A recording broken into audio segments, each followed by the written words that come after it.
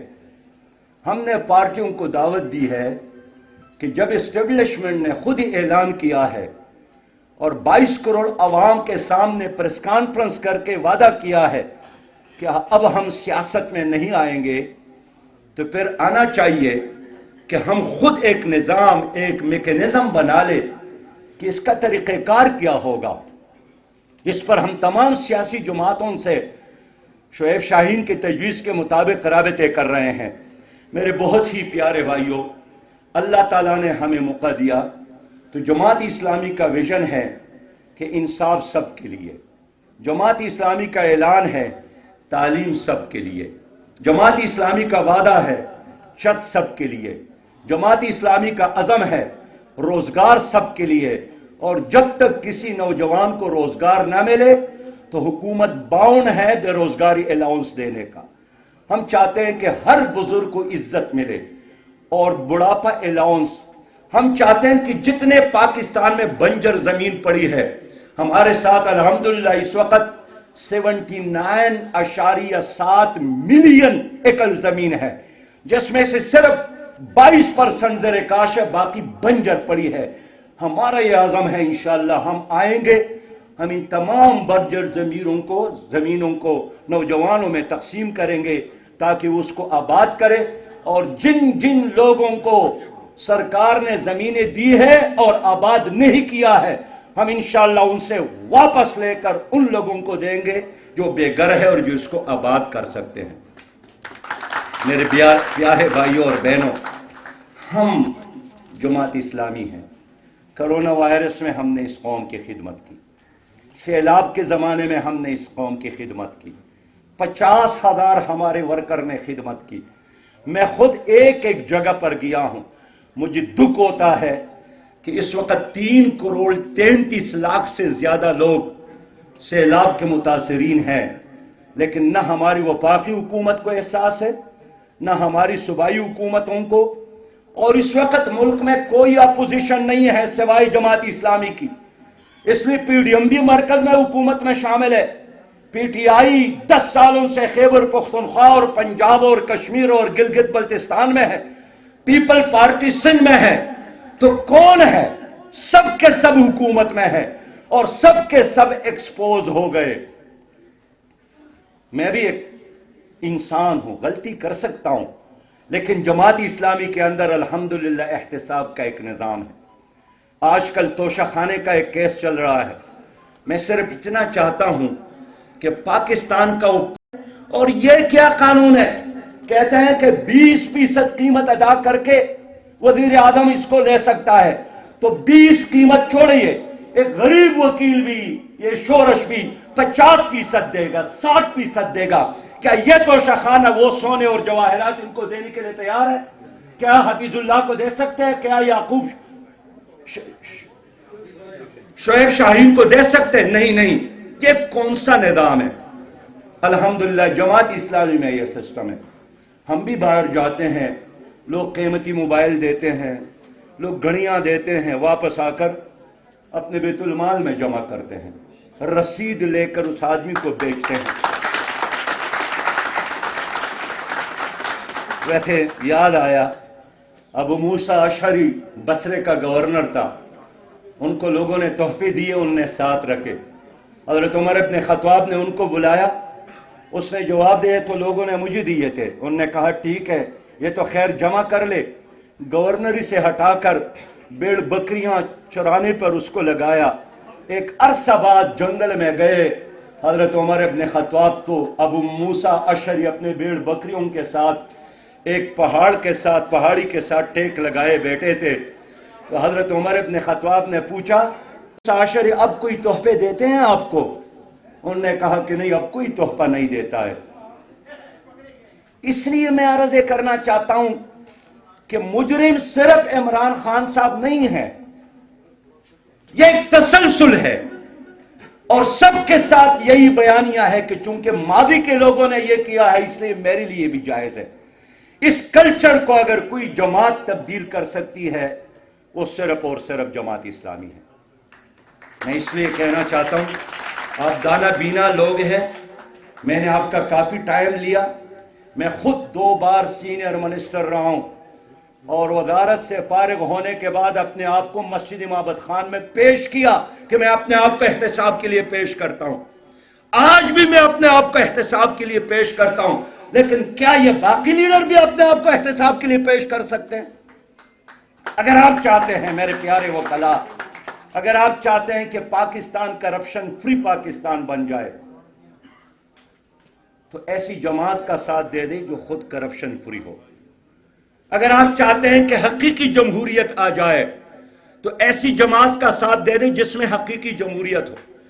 اگر آپ چاہتے ہیں کہ پاکستان سے سودی نظام کا خاتمہ ہو تو پھر ایسی جماعت کا ساتھ دے دیں جو اس کا ویژن اور عزم اور عمل یہی ہو۔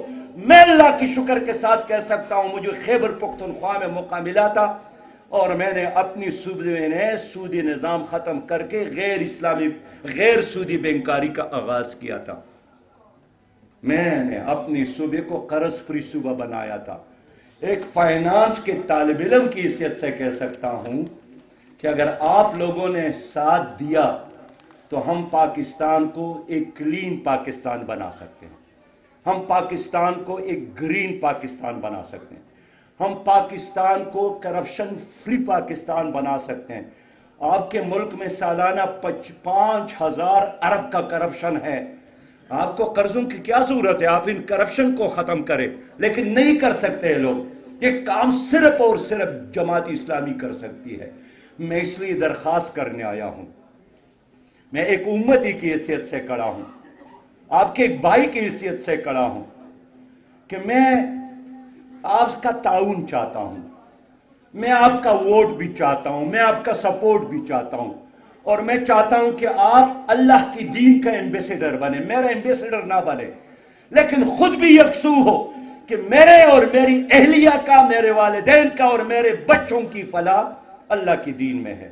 اور 22 کروڑ عوام کو بھی یہ پیغام دے دے کہ جرنیلوں کے تجربات ناکام ہو گئے، نام نہاد سیاسی جماعتوں کے تجربات ناکام ہو گئے، اب اس ملک میں اسلامی نظام کو آنا چاہیے۔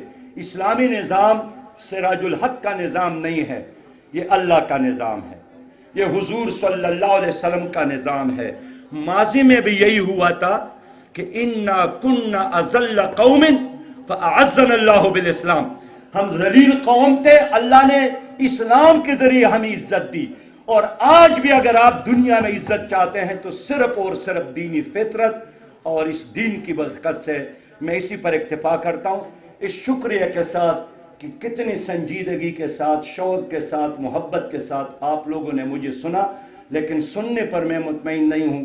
میں چاہتا ہوں کہ آپ قدم اٹھائیں اور منزل کی طرف جانے میں ہمارا ساتھ دیں، ہم آپ کا ساتھ دیں۔ وآخر دعوانا ان الحمدللہ رب العالمین۔ بہت شکریہ امیر جماعت اسلامی سراج الحق صاحب، آپ سب لوگوں کی آمد کا بہت شکریہ۔